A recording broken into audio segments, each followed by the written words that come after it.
सभी राष्ट्रनायकों को मेरा नमस्कार।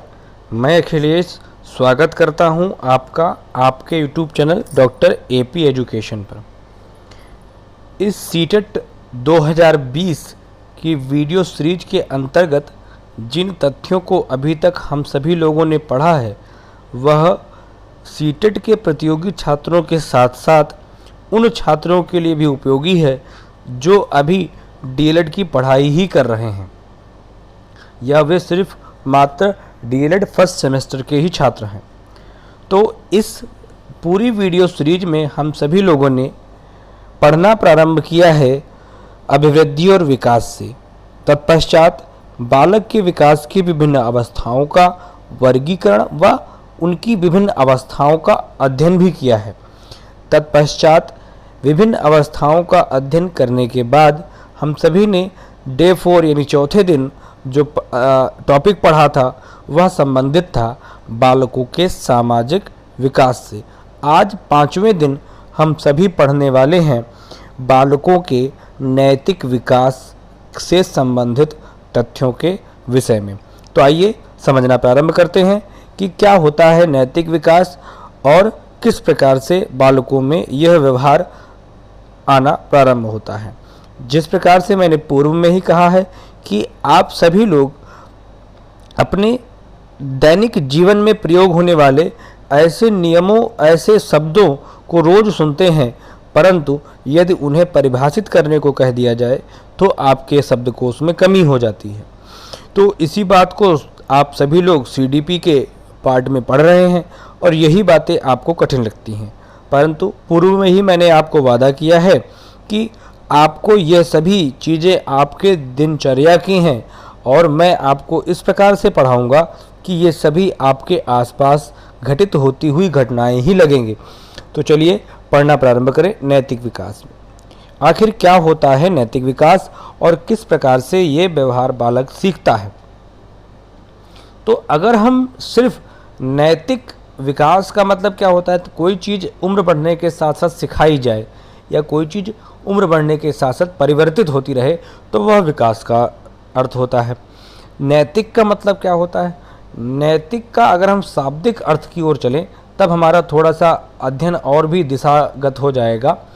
नैतिक का शाब्दिक अर्थ होता है नीति या नियम के अनुसार व्यवहार करना, नीति या नियम के अनुसार आचरण या व्यवहार करना, तो ये हो जाता है नैतिकता। अब कभी कभी ऐसी स्थितियां भी आती हैं, देखिए पूरी बात आप इसी 1 मिनट के कंटेंट में समझ लीजिए और आगे इसी से संबंधित सारी बातें रहेंगी, ध्यान से समझिएगा। नैतिक का शाब्दिक अर्थ मैंने आपको बताया कि नीति या नियम के अनुसार आचरण या व्यवहार करना। कभी कभी ऐसी परिस्थितियां भी आती हैं जब हम अपने मन के वशीभूत होकर या परिस्थितियों के वशीभूत होकर हम नियम अनुसार कार्य नहीं कर पाते और हम नियम विरुद्ध कार्य कर जाते हैं। कभी कभी ऐसी भी परिस्थिति आती है कि जब हम अपने मन के वशीभूत होकर या परिस्थितियों के वशीभूत होकर जब कोई नियम विरुद्ध कार्य करने के लिए आगे बढ़ते हैं तो हमारे अंतर मन से ही एक आवाज़ आती है कि हमें ऐसा कार्य नहीं करना चाहिए। तो इस स्थिति में हम अपने वह कार्य या वो कदम पीछे खींच लेते हैं। तो ये सब स्थितियां क्या होती हैं, क्या इनका संबंध नैतिक विकास से है या अच्छे व्यवहार से है, तो इन्हीं सभी परिस्थितियों का अध्ययन मनोवैज्ञानिकों ने भी बालकों के नैतिक विकास का अध्ययन करते समय किया है। इस तथ्य में हम सभी जानेंगे किस प्रकार से लॉरेंस कोहलबर्ग ने नैतिक विकास का सिद्धांत प्रतिपादित किया, जीन पियाजे व पूर्व नैतिक विकास के तथ्य क्या थे, सभी हम पढ़ते हैं। चलिए, तो आज 5वें दिन अगर जो मैंने आपको ये थोड़ी सी भूमिका बनाई है इस बात को ध्यान में रखें तो हम कह सकते हैं कि नैतिक विकास का सामान्य अर्थ बच्चों या किशोरों या वयस्कों में उचित एवं सही तथा अनुचित एवं गलत व्यवहार में अंतर करके उसके अनुरूप व्यवहार करने की क्षमता से होता है। बात आपको समझ में नहीं आई, मैं जानता हूँ। इसमें दो शब्द लिखे हैं, उचित एवं सही और अनुचित एवं गलत। तो अभी जो तुरंत मैंने आपको बात बताई है कि कभी कभी ऐसी स्थितियां आ जाती हैं जब हम परिस्थिति के वशीभूत होकर या मन के वशीभूत होकर जो तथाकथित नियम हैं उन नियम विरुद्ध कार्य करने के लिए आगे बढ़ जाते हैं। मान लीजिए लॉकडाउन का समय है, लॉकडाउन के समय में आप सभी लोग घर से बाहर नहीं निकल सकते, परंतु आपके घर में राशन समाप्त हो गया है, सब्जी खत्म हो गई है, तो बाहर नहीं भी निकलना है, और निकलना है भी है तो किस स्थिति से निकलना है कि आपको नियमतः चलना है। और मान लीजिए आपके पास वह संबंधित संसाधन नहीं है जिनके उपयोग करके ही आप बाहर जा सकते हैं, परंतु घर में भोजन का एक दाना नहीं है, उसकी भी व्यवस्था आपको करनी है। मैं जानता हूँ आपका जवाब होगा कि 112 नंबर पर फ़ोन करिए, राशन आ जाएगा। मान लीजिए वह व्यवस्था नहीं लागू हुई है, तो आपको नियम तोड़ करके जो उचित, मतलब जो किसी प्राधिकरण ने या किसी संस्था ने कोई नियम बनाए हैं, उस नियम को उचित व्यवहार कहते हैं। परंतु कभी कभी ऐसी परिस्थितियाँ आ जाती हैं कि उस परिस्थिति अनुरूप हमें व्यवहार करना पड़ता है। हमारा कोई दोस्त है जिसको चोट लग गई, पैर का अंगूठा उसका पक गया है, और हम 2 लोग बाइक से चले आ रहे हैं, और फिर हमने क्या किया, उसको अपनी बाइक पर बैठा लिया। 3 लोग गाड़ी पर बैठाना गलत बात है, ठीक है, आगे चेकिंग भी लगी हुई है। तो हमने क्या किया, अपने एक दोस्त को फ़िलहाल के लिए उतार दिया, कहा कि पैदल पैदल आओ, आगे हम तुमको फिर से बैठा लेते हैं। तो ये हुआ उचित और उचित एवं सही और अनुचित एवं गलत, ठीक है। बिल्कुल जो गलत बात है, अनुचित है, नियमता गलत है, ठीक है, और समाज भी उसको गलत मानता है। तो इस तरीके से जो भी व्यवहार हैं, इन दोनों व्यवहारों में अंतर करने की क्षमता जब बालक में विकसित हो जाती है तो कहा जाता है कि बालक में नैतिक विकास हो रहा है, ठीक है। बात समझ में आई आपको कि किसी प्राधिकरण द्वारा बनाए गए नियम, यानी प्राधिकरण माने समाज द्वारा बनाए गए नियम का उपयोग कब करना है, कितना करना है, और क्या उनका समझौता नहीं करना है। ऐसी परिस्थितियों या जब दुविधा की स्थिति आए, उस दुविधा की स्थिति में बालक किस विषय का चयन करता है, वह चयन करने की योग्यता का विकास होना बालकों का नैतिक विकास कहलाता है। चलिए अगला दूसरा पॉइंट पढ़ते हैं। तो ये दूसरा पॉइंट कह रहा है, और बात समझ में आ जाएगी कि नैतिक विकास के अंतर्गत बच्चे समाज से कुछ ऐसे नियम को सीखते हैं। नियम किसे सीखेंगे? बड़ों से सीखेंगे।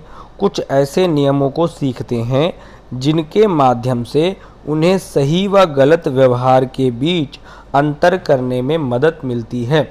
वह किसी कहानी को सुनेगा या किसी के व्यवहार को देखेगा तो उस सभी बातों को ध्यान में सुनते समझते हुए वह अपने भी जीवन में आने वाली उन्हीं घटनाओं में उसी प्रकार के निर्णय लेगा।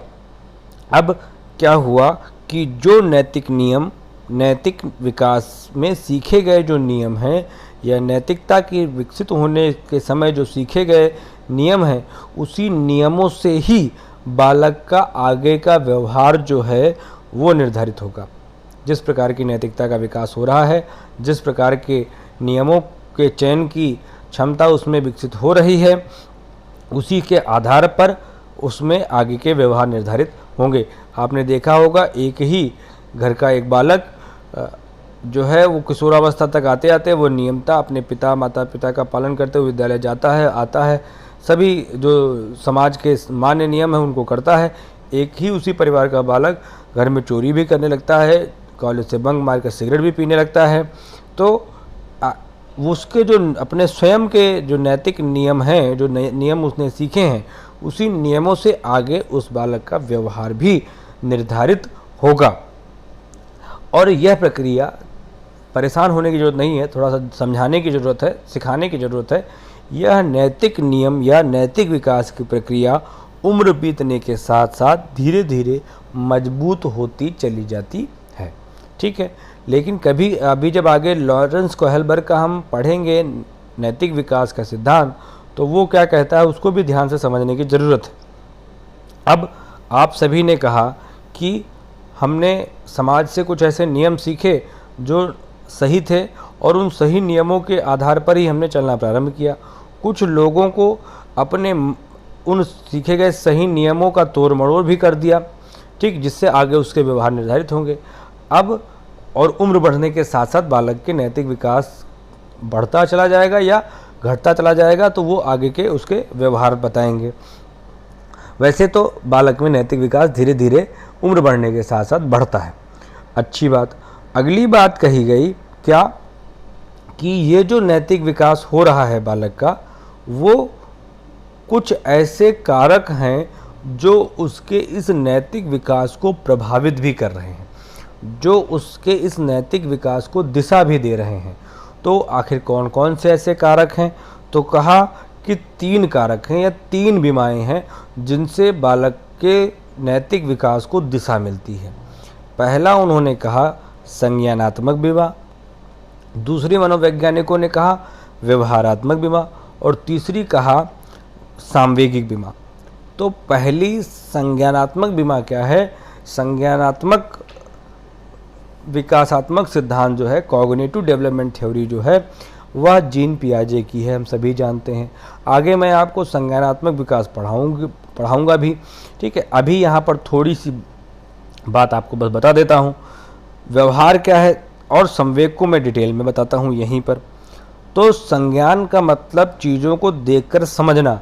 आप एक प्लास्टिक का गिलास और एक स्टील का गिलास, दोनों में अंतर समझने लग जाएं, ठीक है, तो आप समझ लिए कि आपके जो इंद्रियां हैं, ज्ञानेंद्रियां हैं, जो ज्ञानेंद्रियों से प्राप्त ज्ञान है, उनको आप उनसे जो समझ आप पा रहे हैं, वह आपका संज्ञानात्मक विकास है। डिटेल में मैं आपको संज्ञानात्मक विकास जब पढ़ाऊंगा तब कायदे से बताऊंगा, ठीक है। तो यहाँ पर क्या है कि बालक जैसे जैसे उसकी उम्र बढ़ती है, तो अगल बगल के समाज के लोगों से उसकी समझ भी विकसित होती है। तो जो ये सामाजिक अनुभूति है कि ये मेरे पिता हैं, मुझे ऐसा व्यवहार नहीं करना है, ये मेरी माता, मुझे ऐसा इनसे व्यवहार नहीं करना, ये मेरा भाई है, ये मुझे ऐसा इनसे व्यवहार करना या नहीं करना, तो ऐसे जो व्यवहार हैं या जो ऐसी समझ है, यह धीरे धीरे समाज के साथ साथ संपर्क में आने पर उम्र बढ़ने के साथ साथ विकसित होती चली जाती है, जिसे संज्ञानात्मक बीमा कहते हैं। यानी बालक की समझ भी नैतिक विकास को, या बालक के बुद्धि का विकास भी बालक के नैतिक विकास को निर्धारित करता है। एक बात। दूसरा कहा गया व्यवहारात्मक बीमा। दूसरी बात क्या कहती है? व्यवहार, और यह संबंधित होता है, व्यवहारात्मक बीमा जो है वह संबंधित होती है कोई किया गया कार्य या कोई किया गया व्यवहार और उस किए गए व्यवहार का परिणाम क्या निकला, इस पर आधारित होता है। मान लीजिए कोई छोटा बच्चा था, जब उसने कोई ऐसा व्यवहार किया जिसके लिए उसे उसकी पिटाई हो गई, तो उसने समझा कि मैंने कोई गलत काम किया है, अतः मुझे आगे ऐसे काम नहीं करने। किसी बालक ने कोई ऐसा काम किया जिसके लिए उसको सम्मान मिला, उसको पुरस्कार मिला, तो यानी उसने समझा कि ऐसे व्यवहार मुझे आगे कंटिन्यू करने चाहिए। तो दूसरा आधार है कि व्यवहार और उसका परिणाम, ये भी बालक के नैतिक विकास को निर्धारित करता है। तीसरी और महत्वपूर्ण जिसका अध्ययन हम यहाँ करेंगे वह है बालक की सांवेगिक बीमा। बालक के संवेग भी जो हैं वह भी नैतिक विकास के प्रमुख तत्व हैं। संवेग क्या होती हैं? संवेग एक भाव या उत्तेजना है जो बालक को, किसी भी व्यक्ति को कोई भी कार्य करने के लिए प्रेरित करती हैं क्षण भर के लिए। तो संवेगिक बीमा क्या है? नैतिक विकास में संवेग एक प्रमुख तत्व है। संवेगात्मक विकास में आपको पढ़ाऊंगा, चिंता करने की जरूरत नहीं, सब कुछ पूरा सिलेबस यहाँ कवर होगा और बहुत ही सरल शब्दों में, बहुत ही आसानी से, एकदम भाई भाई में सब हल हो जाएगा, चिंता करने की जरूरत नहीं है, ठीक है। तो सांवेगिक बीमा की बात हुई भाई, क्या कि बालक के जो भाव हैं, संवेग हैं, जो भाव हैं कि हमारी एक संवेग, हमारा एक भाव है कि हम किसी को दुखी देखते हैं तो हम भी दुखी होते हैं, किसी को सुखी देखते हैं तो हम भी, हमारे अंदर भी हर्ष होता है। ऐसे भाव अगर व्यक्ति के हैं, वह भी, ऐसी फीलिंग्स जो हैं व्यक्ति की, वह भी व्यक्ति के नैतिक व्यवहार को क्या करती हैं? दिशा देती हैं। थोड़ा थोड़ा समझ में आ रहा होगा ना कि अगर मान लीजिए आपके कोई किए गए ऐसे व्यवहार हैं जो किसी को दुख दे रहे हैं, तो आपका मन कहता होगा कि मुझे ऐसे काम नहीं करने चाहिए, तो ऐसे भी भाव जो हैं वो व्यक्ति के नैतिक विकास को दिशा देते हैं। इस पर अध्ययन किया किसने? सिगमंड फ्रायड ने।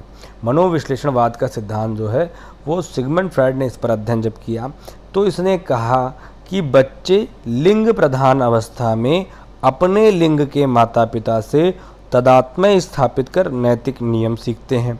इस नियम के सीखने से बालकों में परा अहम का विकास होता है। क्या बात कही दी इसने? अच्छा भाई, बहुत सरल शब्दों में समझिए क्या कहते हैं। कहा है कि बच्चे अपने लिंग प्रधान अवस्था में, लगभग लिंग प्रधान अवस्था, ये मनोविश्लेषणवाद है। मनोविश्लेषणवाद ने भी बालक के विकसित होने की विभिन्न अवस्थाएं बताई हैं। ठीक है, तो ये जो फैलेटिक स्टेज है या लिंग प्रधान अवस्था जो है वह लगभग आप इसको बाल्यावस्था से मिलता जुलता कह सकते हैं। ठीक है, तो इस अवस्था में क्या होता है, बालक अपने लिंग के मतलब लड़कियां माता से और लड़के पिता से कुछ ऐसे नियम सीखते हैं जिससे उसके अंदर परा अहम का विकास होता है। अब बताओ, क्या कोई माता अपनी लड़की को कोई गलत नियम सिखाती है क्या? कोई गलत बात सिखाती है क्या? नहीं सिखाती। हमेशा वो आदर्श बातें सिखाती है। भले वो परिस्थितियाँ या उसका मन वो काम करने के लिए ना माने, लेकिन माता पिता सदैव अपने बच्चों को आदर्श व्यवहार करना ही सिखाते हैं। ऐसा ही कार्य पिता भी अपने बच्चों को सिखाता, अपने बेटे को सिखाता है। ये सिगमंड फ्रायड कह रहे हैं। ठीक है, तो पिता अपने पुत्र को, माता अपनी बेटी को कुछ ऐसी बातें सिखाती है जिससे वो बातें उसके मन में एकदम घर कर जाती हैं, और मन में घर करने से वो सदैव के लिए उसके लिए एक नियम बन जाती हैं, और ये नियम परा अहम कहलाते हैं। परा अहम कहलाते हैं, सुपर ईगो कहलाते हैं। ठीक है, तो आप अभी कहेंगे कि क्या मन, कितने सारे मन हैं। कोई मन कह रहा है कि काम ऐसा गलत करो, कोई मन कह रहा है कि गलत काम न करो। और अभी तो आपने हिंदी में पढ़ा था कि एक वो उद्धव जब आए थे गोपियों से कहने कि, तो गोपियों ने कहा था कि भाई उद्धव मन न भयो 10-20, एक मन थो जो गयो साम संग। ठीक है, तो मन तो एक ही होता है, लेकिन यहाँ पर मनोवैज्ञानिकों ने मन को तीन भागों में बांट दिया है। ठीक है, तो एक बात आगे बढ़ाते हैं, समझते हैं क्या है। ठीक है, तो यहाँ पर बच्चे जो माता पिता से जो नियम सीखते हैं उससे बच्चों में सुपर ईगो या परा अहम का विकास होता है। वो हमारा व्यक्तित्व का नैतिक कमांडर होता है, और वो जो सिखाई गई बातें हैं वो जीवन भर बालक और बालिकाओं के लिए एक सिद्धांत बन जाती हैं, एक प्राधिकृत नियम बन जाते हैं, एक अथॉरिटी द्वारा बताए गए नियम बन जाते हैं, जिसका पालन वो बालक और बालिका जीवन भर करते हैं, और इसे पराअहम कहा जाता है। अब आपका मन, चूँकि आप माया के वशीभूत हैं, हमारे शरीर के अंदर तमाम भाग हैं और उनकी अपनी अपनी इच्छाएं हैं, तो वो कभी कभी वह इच्छाएं जागृत होती हैं, तो लेकिन हमारे मस्तिष्क में या हमारे मन में एक परा अहम है, जो माता पिता ने हमें बातें बचपन में सिखाई थी, वह उन बातों पर हावी होता है और उन गलत व्यवहारों को, गलत बातों को, गलत सोच को दबा देता है। होता है कि नहीं होता है? बिल्कुल होता है। ठीक है, आइए देखते हैं, यही बात उन्होंने ये कह भी रहे हैं। तो पराअहम नैतिक विकास, पराअहम व्यक्तित्व विकास का नैतिक कमांडर होता है। ये बहुत बार पूछा गया है कि व्यक्तित्व विकास का नैतिक कमांडर कौन होता है? तो पराअहम व्यक्तित्व विकास का नैतिक कमांडर होता है। अब इन्होंने कहा कि इस पराअहम में, या आप कहें कि एक मन में कितने भाग होते हैं, तो इस पराअहम में 2 भाग होते हैं। एक कहलाता है अंतःकरण और दूसरा कहलाता है अहम आदर्श। ठीक है, ये दोनों क्या हैं? तो अंतःकरण कहता है, अंतःकरण क्या कहता है कि ऐसे व्यवहार होते हैं, आपने कहा होगा कि आपके मन में कभी कभी ऐसी इच्छाएं भी आती हैं कि लाओ ये काम कोई नहीं देख रहा, चॉकलेट अगर किसी दुकान पे रखी है तो लाओ उठा खा लें, कहाँ कोई देख रहा है, और चुपके से खा लेते हैं। लेकिन आपका एक मन कहता है कि नहीं, ये काम चोरी नहीं करनी चाहिए, मम्मी ने कहा था कि चोरी करना गलत बात है। धीरे धीरे उम्र बढ़ेगी तो आप जान जाएं कि यही एक यूनिवर्सल ट्रुथ भी है। जब किशोर अवस्था पर पहुँचें या बड़े होंगे, तो अब शुरू में आप जब बचपन में रहेंगे तब आप कहेंगे कि नहीं, मम्मी कहती है कि चोरी नहीं करना चाहिए। लेकिन धीरे धीरे उम्र जब बढ़ेगी तो आप कहेंगे नहीं, चोरी करना पाप है, चोरी करना गलत बात है। ठीक है, आज चोरी नहीं करनी चाहिए। तो ये 2 बातें आप ध्यान में रखिएगा, और अभी अंतःकरण और अहम आदर्श आपको समझ में आ जाएगा। अंतःकरण कहता है कि उस अंतःकरण यानी उस मन में हमारे वैसे व्यवहारों की सूची होती है जिनमें सन्निहित कार्यों को अच्छे लड़के या अच्छी लड़की नहीं करते या नहीं करना चाहिए। बिल्कुल सही बात है कि ऐसे मन विचार हमारे इस मन में आते हैं या इस अंतःकरण में आते हैं जो हमें हमेशा समाज में जूता खाने के लिए, मान लो अगर वो काम कर दिया और पकड़ लिए गए तो लठिया दिए जाओगे, ठीक है। तो ये ऐसे व्यवहार हैं जो हमें हमेशा पिटवाने के लिए प्रेरित करते रहते हैं, ठीक है। यानी ऐसे काम अच्छे बालक और बालिकाओं को नहीं करना चाहिए। अब कहा कि अंतःकरण के कार्य न करने से दोष भाव उत्पन्न होता है। ये क्या है? अच्छा, अंतःकरण के कार्य न करने से दोष भाव होता है, मतलब कह रहे हैं कि आपके मन में आया कि यार कौन देख रहा था, उठा लेना चाहिए था, तुम बड़े बड़े बने हो सत्यवादी राजा हरिश्चंद्र, कौन देख रहा था। एक बढ़िया खाया जाता, दोनों लोग भाई आधा आधा तोड़ तोड़ खा लेते एक ही चॉकलेट में, तो बहुत तुम राजा हरिश्चंद्र बन रहे थे, कहते कि नहीं कहते हैं। लेकिन अब आओ अहम आदर्श के पास। अहम आदर्श कहता है वैसे कार्यों की सूची जिसे करना चाहिए। अब आपका जो पराहम था या अहम आदर्श जो था वो हावी हुआ, उसने कहा कि बिल्कुल नहीं, मैं ऐसा काम नहीं करूँगा। तो अहम आदर्श में ऐसी सूची है जो नहीं करनी चाहिए, और अहम आदर्श के कार्य न करने से लज्जा भाव उत्पन्न होता है, ठीक है। अहम आदर्श में जो कार्य निहित हैं उन कार्यों को अगर आपने नहीं किया, मान लो आपने वो चॉकलेट चोरी कर ली होती, तो चॉकलेट खाते समय एक एक बाइट में, एक एक निवाले में आपको एक ग्लानि हो रही होती कि आखिर वो उस भाव से आप ना खाते जो आप मेहनत करके 5 रुपया अगर कमा रहे हैं और आप तब खाते तो एक ताव से जो एक अभिमान या प्राइड, अभी आगे बात कहता है अल्बर्ट बंडूरा कि इसके लिए एक आत्माभिमान भी ज़रूरी है, प्राइड भी ज़रूरी है बच्चों के नैतिक विकास के लिए। तो जो आत्माभिमान के साथ आप उस चॉकलेट को खाते या उस भोजन को प्राप्त करते, वो भौकाल न रहता, उस भौकाल से आप नहीं खा पाओगे। आपको खाते खाते क्या हो रहा होगा, मन में बड़ी लज्जा हो रही होगी। तो अंतःकरण के कार्य न करने से दोष भाव उत्पन्न होता है, परंतु अहम आदर्श के कार्य न करने से क्या होता है, लज्जा भाव उत्पन्न होता है। समझ में आ रहा है, मज़ा आ रहा है, ठीक है। इस तरीके से आपने देखा कि इसी तरीके से बच्चों में नैतिक विकास विकसित होते हैं।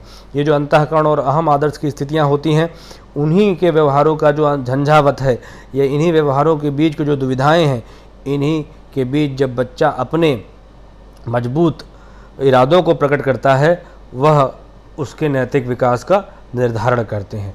और ये बातें बहुत बड़े लोगों में भी देखने को नहीं मिल पाती हैं। आगे बात कहें, आगे तक बात आपको ये बात भी समझ में आ जाएगी कि आखिर क्यों ये व्यवहार बड़ों में देखने को नहीं मिलते, ठीक है। अगर मज़ा आ रहा है तो अपने उन दोस्तों को भेजिएगा जो शिक्षण के लिए, पढ़ने के लिए गंभीर हैं, ठीक है। जो गंभीर नहीं उनको तो कतई मत भेजिए, क्योंकि मैं छोटे 2-2 मिनट के वीडियो नहीं डालता कि जिससे बस नैतिक विकास क्या है, ये है, बस नैतिक विकास हो गया। प्रॉपर पढ़िए, एक बार पढ़िए, पूरी बात समझ में आ जाए। मन हो तो नोट्स बना लीजिए, ठीक है। ये नोट्स बना करके 2-3 बार पढ़िए तो मज़ा आ जाएगा। आप कोई भी नैतिक विकास का क्वेश्चन आपसे नहीं छूटेगा। चलिए भैया, अब इसके बारे में सिद्धांतों की चर्चा करते हैं कि आखिर किन किन प्रकार के मनोवैज्ञानिकों ने बालक के नैतिक व्यवहार के विकसित होने का अध्ययन किया और इस आधार पर अपने सिद्धांतों का, अपने नियमों का, अपने अध्ययन में जो बात उनको पता चली, ठीक है, उस बात को उन्होंने लिखा है। तो 2 प्रकार के नियम हैं। एक तो ऐतिहासिक सिद्धांत पढ़ लेते हैं, जिससे आज के ज़माने में या आज के समय में जितने भी नैतिक विकास के सिद्धांत हैं, 3 श्रेणी के हैं। उन तीनों श्रेणियों के नैतिक विकास का आधार, आप उन तीनों प्रकार के सिद्धांतों का आधार आपको पता चल जाएगा। चाहे वो जीन पियाजे का हो, चाहे वो मनोविश्लेषण, या चाहे वो सिगमंड फ्रायड का हो, चाहे वो अल्बर्ट बंडूरा का हो, चाहे वो लॉरेंस कोहलबर्ग और जीन पियाजे का हो। लॉरेंस कोहलबर्ग और जीन पियाजे दोनों संज्ञान पर आधारित है। अच्छा, तो नैतिक विकास के ऐतिहासिक सिद्धांत, तो ऐतिहासिक तौर पर 3 प्रमुख सिद्धांत हैं। कौन कौन से? एक तो था संत अगस्तीन द्वारा मौलिक पाप का सिद्धांत, जॉन लॉक का नैतिक रूप से तटस्थ, और जीन जैक्स रूसो का जन्मजात शुद्धता का सिद्धांत। क्या है ये, आइए समझते हैं।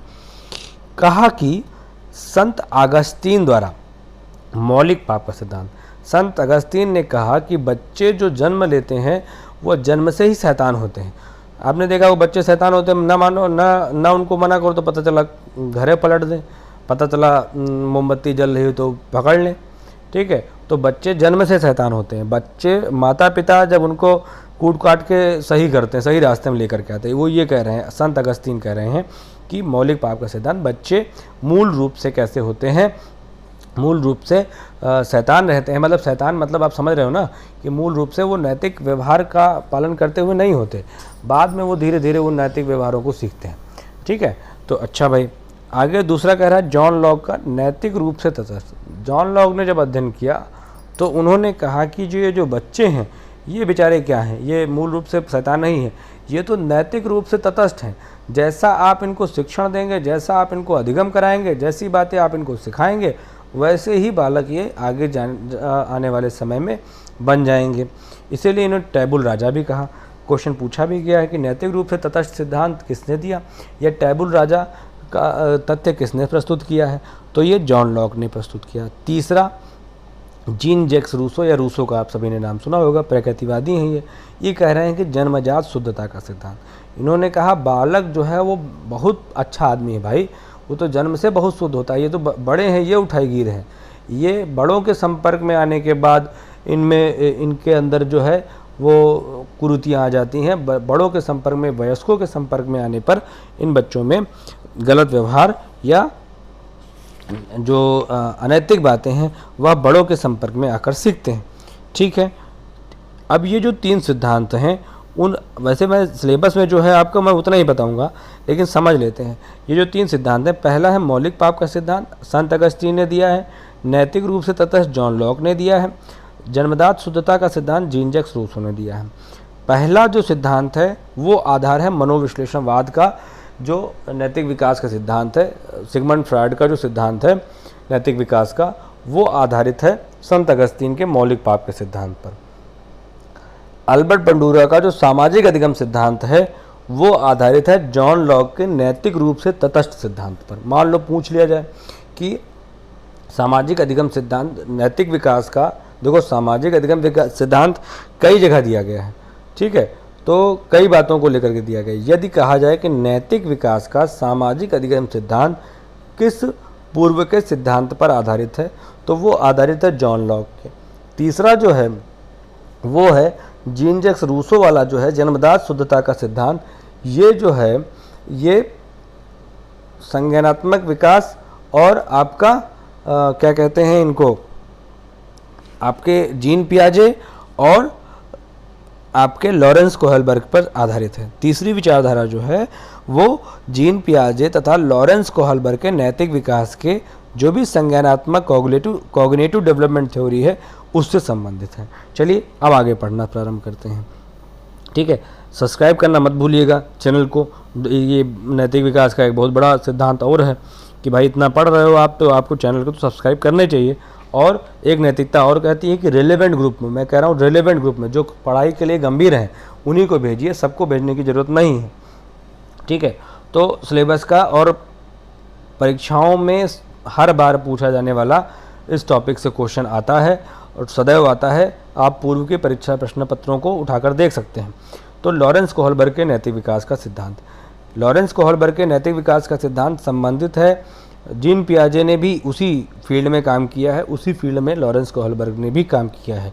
ठीक है, समझ, बालक अपने बुद्धि से क्या निर्णय ले रहा है इस पर काम उन्होंने जीन पियाजे ने भी किया है, इसी बात को आधार बनाकर लॉरेंस कोहलबर्ग ने भी किया है। जीन पियाजे ने नैतिक विकास के 2 सिद्धांत मतलब 2 अवस्थाएं बताई हैं। जीन पियाजे ने नैतिक विकास का जो अपना सिद्धांत प्रस्तुत किया है उसमें 2 अवस्थाएं बताई हैं। पहला कहा है परायत्त नैतिकता की अवस्था और दूसरा कहा है स्वायत्त नैतिकता की अवस्था। परायत्त नैतिकता की अवस्था कहते हैं कि पूर्व में जो है उसके जो नैतिक विकास है वो दूसरों के आधार पर, जो लोग कहते हैं उस आधार पर वो अपने नैतिक नियम बनाता है। ठीक है, इसी को दबाव की अवस्था भी कहते हैं और इसी को नैतिक वास्तविकता की अवस्था भी कहते हैं। क्योंकि बाद में मैं आपको संज्ञानात्मक विकास पढ़ाऊंगा, अभी सिर्फ आपके सिलेबस में लॉरेंस कोहलबर्ग है, लेकिन एग्ज़ाम वाले भी कभी कभी थोड़ा सा नैतिकता को भूल जाते हैं और आउट ऑफ सिलेबस भी बातें दे देते हैं, तो आप या तो मुकदमा दायर करो या तो थोड़ा सा संबंधित बात जान लो। इसीलिए मैं सिर्फ लॉरेंस कोहलबर्ग डिटेल में बताऊंगा और बता दे रहा हूं आपको भर। जीन पियाजे ने नैतिक विकास को 2 भागों में बांटा, ठीक है। एक कहा है परायत्त नैतिकता की अवस्था, दूसरा कहा है स्वायत्त नैतिकता की अवस्था। यानी पहली वाली जो है उसमें लगभग 2 या 8 वर्ष के बालक हैं उनके लिए है ये, कि इस उम्र के बालक जो हैं उनको लोग बताते हैं कि बेटा ये गलत है ये सही है, तो ये परायत्त नैतिकता है। इसे दबाव की नैतिकता की अवस्था भी कहते हैं और नैतिक वास्तविकता की अवस्था भी कहते हैं, ठीक। दूसरा क्या है स्वायत्त नैतिकता। स्वायत्त में क्या होता है, लड़का बड़ा हो जाता है, काबिल हो जाता है, ठीक है, तो कहता है कि अरे वो कहीं तो है ऐसी बात, लेकिन बहुत ज़रूरी नहीं है, बहुत टेंशन लेने की जरूरत नहीं है, ठीक है, वो कह रहे हैं कहने दो। लेकिन अब यहाँ पर आओ थोड़ा सा घूम लेते हैं, एक ही स्कूल का तो एक ही क्लास का तो बंक मारेंगे, और लोग कहते हैं लोगों का काम है कहना, ठीक। तो दूसरा जो है वो स्वायत्त नैतिकता की अवस्था, तो 2 हो गई। आगे आइए लॉरेंस कोहलबर्ग को पढ़ते हैं जो आपके सिलेबस का हिस्सा है। तो लॉरेंस कोहलबर्ग ने क्या किया, इन्होंने क्या किया है, इन्होंने 10 से 16 वर्ष के जो बालक थे, बच्चे की जगह पर बालक शब्द होना चाहिए क्योंकि इसी पर आलोचना भी हुई है इनकी, लॉरेंस, और परीक्षा में भी पूछा गया। लॉरेंस कोहलबर्ग ने 10 से 16 वर्ष के बच्चों के लिए एक प्रश्न पत्र तैयार किया, एक साक्षात्कार लिया 10 से 16 वर्ष के बच्चों का, और उनसे कुछ प्रश्न पूछे, और उसके आधार पर जो निष्कर्ष प्राप्त हुए उस आधार पर इन्होंने जीन पियाजे के ये जो 2 अवस्थाएं हैं इनको आगे विस्तारित किया है, ठीक है। देखिए वाइट बोर्ड पर सामने आकर पढ़ाने में और मज़ा है, अगर आप लोग कहेंगे और आप लोग सहयोग देंगे तो मैं आपको आने वाले समय में सामने आकर के वाइट बोर्ड पर पढ़ाऊँगा, तो और भी अच्छी तरीके से आप शायद मैं आपको समझा सकूँ, ठीक है। इसके लिए आप सभी का सहयोग चाहिए, जितना सहयोग आप करेंगे उस हिसाब से मैं अपने आप को और भी रिफ़ाइन करता चलूँगा और भी अपडेटेड करता चलूँगा, ठीक है। तो लॉरेंस कोहलबर्ग ने क्या किया कि 10 से 16 साल के बच्चों का एक साक्षात्कार लिया, एक इंटरव्यू लिया, और उस इंटरव्यू में प्रश्न क्या थे, प्रश्न कुछ नहीं थे। उन्होंने, जब आपको मैंने पूर्व की सबसे पहली बात जब आप बताई थी कि एक ऐसी स्थिति आ गई थी जब आप परिस्थितिवश या मन के वश आ करके आपको क्या सही है और क्या नियमता है उन दोनों में निर्णय लेना था, तो ऐसी ही दुविधा की स्थितियों की कहानियाँ सुनाई, और दुविधा की स्थितियों की कहानियाँ सुना करके उनके जो जवाब थे बच्चों के, उस जवाब के आधार पर विभिन्न स्तर बना लिए, ठीक है। उनमें से एक बहुत फेमस हुई हिंज दुविधा, प्रश्न भी इससे आपकी परीक्षा में पूछा जा चुका है, हिंज दुविधा, ठीक है। तो हिंज एक व्यक्ति था जिसकी कहानी बच्चों को सुनाई, ऐसे ही प्रयोग में लघु कथाएँ सुनाई और लघु कथाओं के आधार पर विश्लेषण किया और नैतिक विकास के 3 स्तर बताए हैं। तो हिंज दुविधा पूछी जाती है, जरा सा एक छोटी सी कहानी है, सुन लेते हैं। तो हुआ था क्या कि यूरोप में एक महिला जो थी वो एक विशिष्ट प्रकार के कैंसर से प्रभावित थी, ठीक है। लेकिन मान लो ये हिंज की बीवी थी, हिंज की जो वाइफ थी वो एक विशेष प्रकार के कैंसर से प्रभावित थी, और उस कैंसर की दवा सिर्फ एक दुकान पर मिलती थी, और वो दुकानदार जो था वही उस दवा को बनाता था और बेचता था। बनाकर बेचने में उसको सिर्फ $200 का खर्च आता था, लेकिन वो व्यक्ति था वो $2000 को की वो दवा बेचता था, ठीक है। तो अब हिंज को डॉक्टर ने बताया कि फला दवा लेके आओ तभी तुम्हारी बीवी बचेगी, अन्यथा मर जाएगी। तो वो बेचारा गरीब आदमी मांग मूंग के इधर उधर से पहुंचा दुकानदार के मेडिकल स्टोर पर, और मेडिकल स्टोर वाले से और मांग के वो कम से कम $1000 की ही अरेंजमेंट कर पाया था, $1000 ही उसको प्राप्त हो सके थे। तो आगे जब वो गया उसको, तो दुकानदार ने मना कर दिया कि भैया पूरा पैसा लेकर के आओ तभी हम तुमको दवा दे पाएंगे। बड़ा गिड़गिड़ाया, बहुत मेहनत की, लेकिन वो नहीं माना और सभी प्रार्थनाओं को उसने ठुकरा दिया। तो अब क्या करे बेचारा हिंज आके कोने में खड़े हुए, तो इंतज़ार करते रहे, इंतज़ार करते हुए शाम जब हुई और दुकान का शटर बंद करके गए, तो क्या किया, अब उसने शटर काटा और वो दवा तोड़कर घुस गया शटर के अंदर और उसको औषधि को वहाँ से चुरा लिया। बस अब कहानी यहीं पर रोक दी गई। अब आगे ब्रेक के बाद अब बताओ कि क्या हिंज ने सही किया या हिंज ने गलत किया। ऐसी ही सवालों का जवाब बच्चों को देना था। अगर हिंज दवा का चोरी करता है तो वह नियम का, प्राधिकरण के नियमों का उल्लंघन करता है। अगर दवा चोरी नहीं करता है तो अपनी बीवी को मरने देता है। ऐसी ही, यानी वो सामाजिक नियम और प्राधिकृत नियम, वो स्वयं के नियम या स्वयं की इच्छा, स्वयं के बातें और वह एक नियमतः व्यवहार, इन दोनों के बीच की स्थिति को चुनना था। ऐसे ही आधारों पर जब बच्चों ने अपने अपने जवाब दिए, उसी बातों और उसी जवाबों का, उन्हीं अनुक्रियाओं का विश्लेषण करके लॉरेंस कोहलबर्ग ने नैतिक विकास की 3 प्रमुख अवस्थाओं को बताया है। वीडियो लंबा हो रहा है, मैं समझ रहा हूँ, लेकिन शायद आपको समझ में बातें आ रही हों। तो इन 3 अवस्थाओं को जब इन्होंने बताया तो पहली अवस्था इन्होंने बताई पूर्व परंपरागत स्तर, जिसे पूर्व रूढ़िगत नैतिक तर्कणा का स्तर भी कहा जाता है।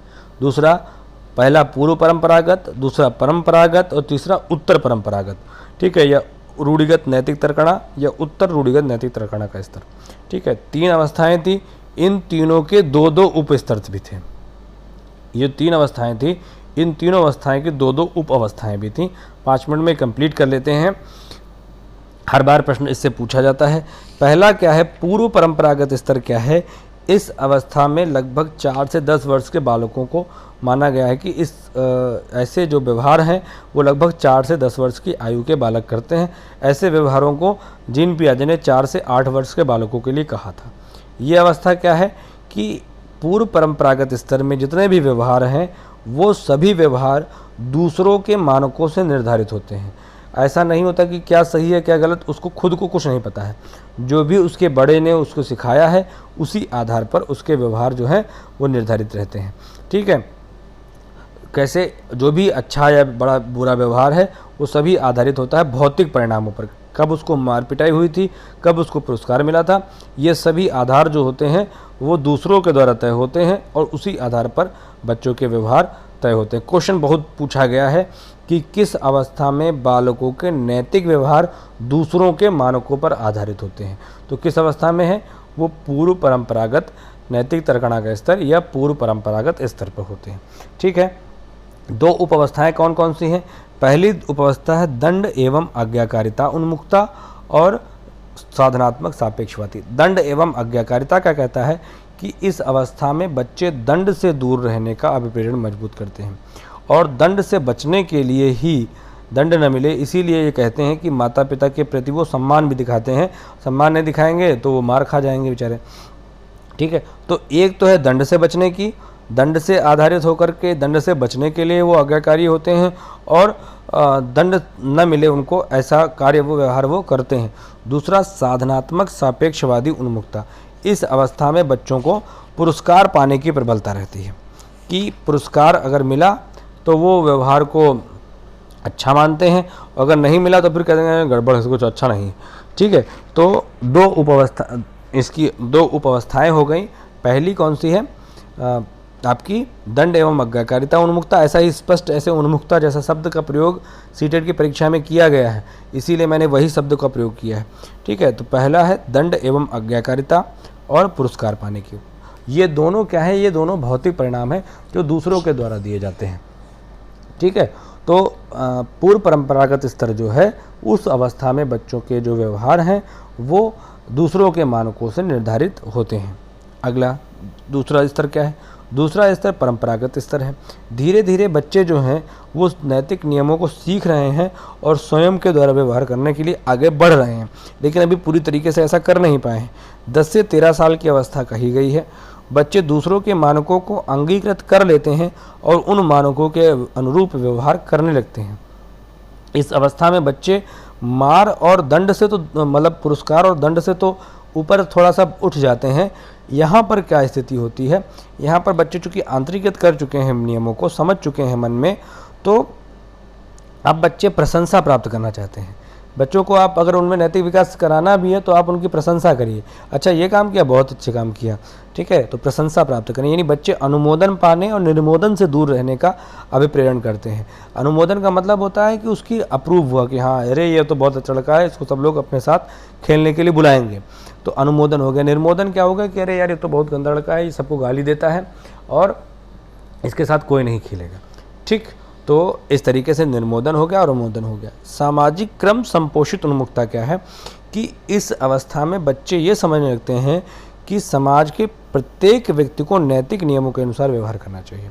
ठीक है, जितने भी समाज के लोग हैं, आस पड़ोस के जितने भी लोग हैं, उन सभी के बारे में वो समझ लेता है कि सबको, अगर वो उसके मतलब एक बच्चा अगर गाली नहीं दे रहा है और सामने वाला गाली दे रहा है तो वो फिर उससे व्यवहार करना बंद कर देगा और उसको कहेगा कि गाली देना बुरी बात है। मतलब सभी व्यक्तियों को, समाज के सभी व्यक्तियों को नैतिक नियमों के अनुसार ही व्यवहार करना चाहिए।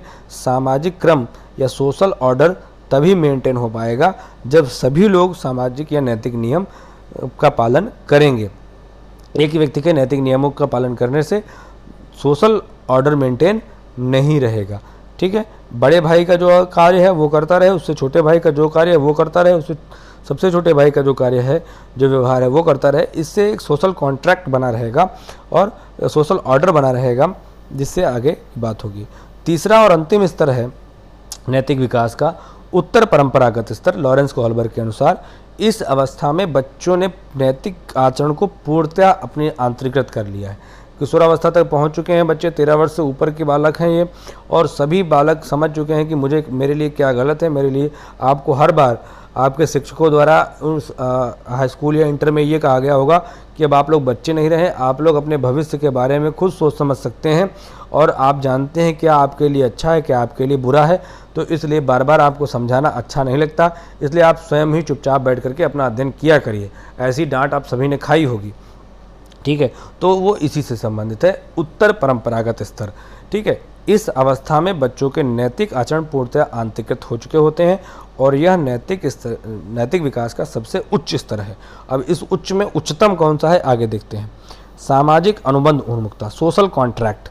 इन्होंने कहा बच्चे उन व्यक्तिगत अधिकारों तथा नियमों का आदर करते हैं जो प्रजातांत्रिक रूप से मान्य हैं। ठीक है, वो व्यक्ति वो व्यवहार करने लग जाते हैं जो, जैसे किसी की ज़बरदस्ती पेंसिल न छीन लो, किसी की कॉपी ज़बरदस्ती न फाड़ दो, तो ऐसे। या फिर अगर हम बड़ों की बात करें तो ऐसा ना हो कोई मतलब पानी छिड़क रहा है घर के बाहर तो पता चला दूसरे गेट पर छिड़क दिया, तो ऐसा ना करें। ठीक है, यानी सभी व्यक्तियों को सब पास अधिकार है, लेकिन वो अधिकार ऐसा हाथ फैला नहीं चलो कि दूसरे के मुँह पे लग जाए। तो सभी के ऐसे व्यवहार हैं जो प्रजातांत्रिक रूप से मान्य हैं, तभी सोशल कॉन्ट्रैक्ट बना रहेगा, अन्यथा सोशल कॉन्ट्रैक्ट टूट जाएगा। आप आपके घर में कोई शादी में आया है और आप उसके घर के शादी में नहीं गए तो क्या सोशल कॉन्ट्रैक्ट बना नहीं रहेगा। ठीक है, अगला है सार्वत्रिक नीतिपरक सिद्धांत उन्मुखता। कहने का मतलब है यूनिवर्सल एथिकल प्रिंसिपल।